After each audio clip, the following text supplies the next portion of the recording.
In 1865, the Civil War ended and slavery was formally abolished. For millions of black Americans, that change meant more than a legal announcement. It meant families tried to reunite, people searched for paid work, and communities began building churches and schools on their own terms. Freedom sounded simple. In practice, it immediately raised hard questions: where to live, how to earn, and how to stay safe in a South being remade. Newly freed people pushed toward independence because they had to. They wanted wages instead of whips, contracts instead of ownership, and the ability to move without permission. Many left plantations, negotiated new terms, or refused to work under the same old demands. That shift hit the former slaveholding class like an alarm bell. The plantation economy depended on controlled labor. Without it, land, wealth, and political power all looked suddenly unstable. So, white Southern leaders searched for a way to restore the results of slavery without calling it slavery. They feared that if black workers could choose where to go and who to work for, the entire labor system would collapse. Emancipation forced a choice: accept a new order built on equal freedom, or build rules that pushed black life back into dependence. In 1865, that battle began quietly, in local decisions that shaped everything that followed. Southern lawmakers moved fast. Emancipation had ended slavery on paper, but it did not guarantee how life would work the next morning. State legislatures met and drafted new rules aimed straight at the people who had just been freed. They called them Black Codes. The name sounded like ordinary lawmaking. The purpose was anything but. It rebuilt control by redefining what freedom was allowed to look like. These codes created new legal categories that separated black residents from everyone else, as if emancipation had come with fine print. Rights that seemed basic became conditional.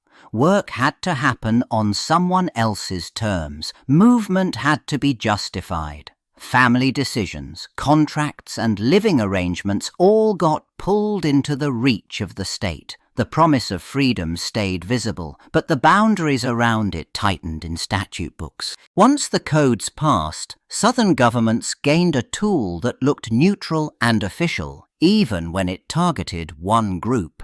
Legislators did not need to reopen slavery to recreate its pressures.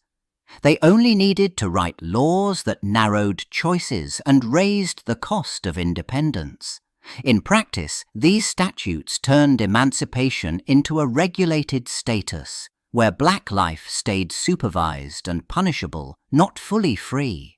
The Black Codes did not only limit rights on paper, they reached into the routines people needed to live. Movement became suspicious, traveling without permission, crossing county lines to look for family, or leaving a plantation area too freely could be treated like a violation. Freedom sounded simple. In practice, a walk down the road could be reclassified as wrongdoing, depending on who watched and who decided. Work, too, became a trap. The codes pressured black workers into narrow job choices and punished independence as disorder. In some places, quitting a job, refusing an employer's terms, or failing to carry proof of employment could bring arrest. Even gathering after dark could be cast as a threat, as if ordinary social life signaled crime. Survival required choices. The law turned those choices into risks. Then came the broadest charge of all, vagrancy. It sounded like a simple rule against idleness, but it swept up almost anything: being unemployed, being between jobs, having no fixed address, even just looking poor in public. The codes blurred the line between hardship and criminality. A person did not need to steal or assault anyone. Existing without the right papers, job, or schedule became enough. The Black Codes did not work on paper alone. They worked through the people who enforced them. Police and sheriffs decided who looked out of place, who seemed unemployed, who was accused of wandering. Those choices rarely fell evenly. Freed black men and women faced stops that white residents simply did not. A routine walk, a job search, a visit to family all became suspicious when an officer needed a reason. Once an arrest happened, the next steps moved fast. Local courts treated these charges as simple and obvious, even when the crime was just not carrying proof of work or being in the wrong town. Hearings stayed brief, evidence stayed thin. The result stayed predictable. Conviction followed arrest so often it started to look automatic. The law promised order, but it delivered a system that converted accusation into guilt with remarkable speed. That speed created a pipeline. Police swept up the same people again and again. Judges processed cases in batches, and jail time began to replace freedom as the default outcome. The codes gave officials wide discretion, and discretion became power. It punished independence, not violence. It trained communities to expect that any contact with enforcement could end in a record, a cell, and the loss of control over one's own labor and movement. Once the court handed down a conviction, punishment did not stop at the sentence. It came with a bill. Judges and clerks added fines, court fees, and charges for the arrest itself, stacking them into a total that could dwarf a person's savings. For many, paying on the spot never happened, and that failure to pay did not register as poverty. It registered as a new violation. The system treated unpaid costs like proof of wrongdoing that still needed correction. If someone could not produce the money, the court marked them as in debt to the county. That debt then became leverage. A person could be held longer, threatened with additional penalties, or pushed into arrangements that promised to clear the balance. The conviction opened the door, but the unpaid bill kept it open. That shift mattered because it turned money into a trigger for forced work. The law created a simple trap. Conviction created debt, and debt demanded labor. People who had already been judged now faced a second, quieter sentence, one measured in dollars they did not have. The result looked like a financial problem, but it functioned like a labor draft. In practice, inability to pay became a pipeline. Counties and states did not just arrest people and fine them. They built a system to profit from the bodies they now held. Officials signed contracts that let private employers take custody of prisoners for a fee. The state saved money on jails and food, and it collected new revenue at the same time. On paper, it looked like administration. In practice, it put forced labor back to work. Convict leasing turned a sentence into a labor supply chain. After a quick conviction, a person could be sent straight to a railroad crew, a mine, or a plantation operation run by a private lessee. The employer paid the government, not the worker. Time did not just punish, time produced. And because the law called it punishment for a crime, the coercion carried a legal stamp that looked clean. Once labor became a product, every arrest gained a second meaning. Courts and local officials held the power to fill leases, and employers pushed for steady numbers. The more people who entered the system, the more predictable the income became. This arrangement did not need to admit racial intent to have racial results, because the earlier policing and convictions already did that work.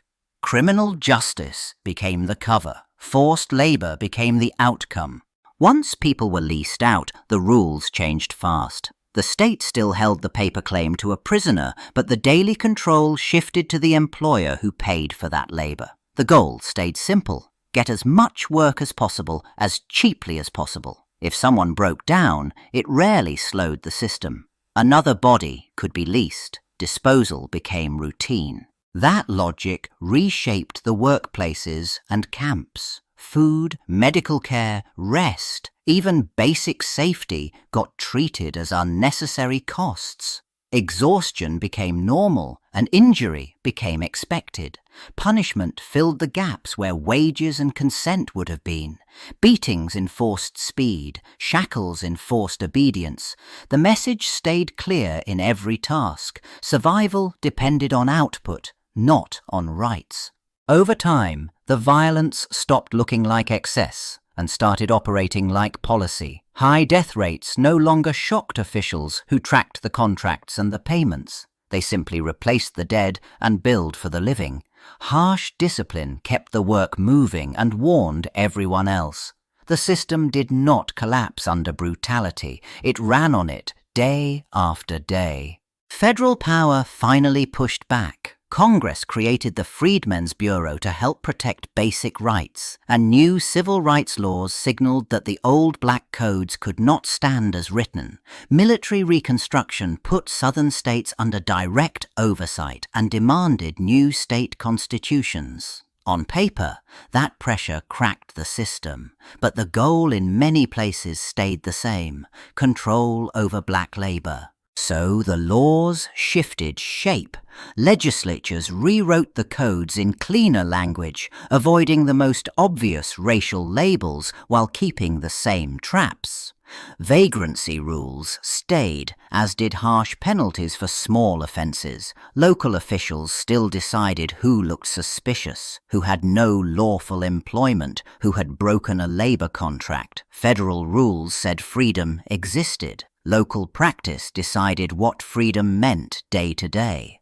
Courts and sheriffs kept the pipeline moving. Arrests led to fines and fees, and unpaid debt still turned into forced work through county labour or leasing arrangements that survived behind new wording.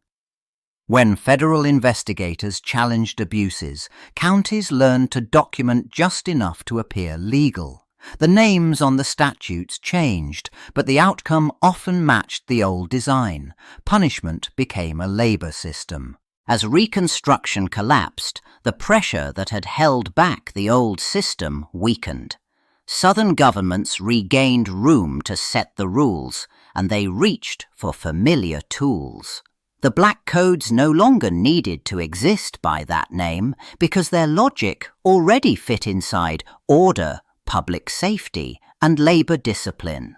Police power expanded, and arrests again targeted the same everyday behaviours. Freedom still existed on paper, control returned in practice. Under Jim Crow policing, the street became a courtroom before anyone entered a courthouse. Vagrancy-style laws punished people for being unemployed, for travelling, for looking suspicious, for not proving a job on demand. A stop turned into a charge turned into a fine, and when the fine could not be paid, the system offered an answer that sounded legal and felt inevitable: labour. The pipeline did not need chains at first, it used paperwork. Then the chains arrived anyway. Chain gangs placed convicted men in shackles and sent them to build roads, clear land, and do public work under armed supervision. The state called it punishment, but it also solved a labour need and generated revenue. Old incentives returned. More arrests meant more workers. The cycle stretched across decades, shaping lives well into the 20th century. The mechanism endured because it kept paying off. The black codes disappeared from law books, but the basic patterns stayed familiar. Freedom existed on paper, yet daily life still got filtered through police contact. In many places, black people faced more stops, more searches, more arrests for low-level offences. Each stop created a record. Each record raised the stakes, and a small accusation could start a chain of punishments. The system still treated surveillance as a form of control.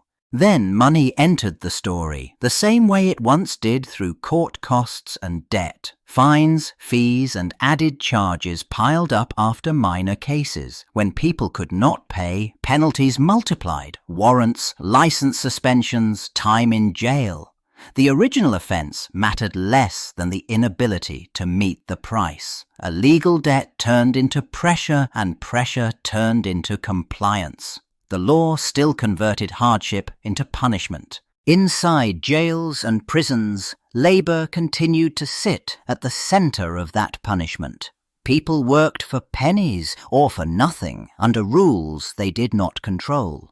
Refusal carried consequences, and the work helped keep institutions running or supported outside contracts. The names changed, the paperwork changed, but the leverage remained the same. Confinement made work compulsory. Freedom still got rewritten, not by chains, but by statutes and policy.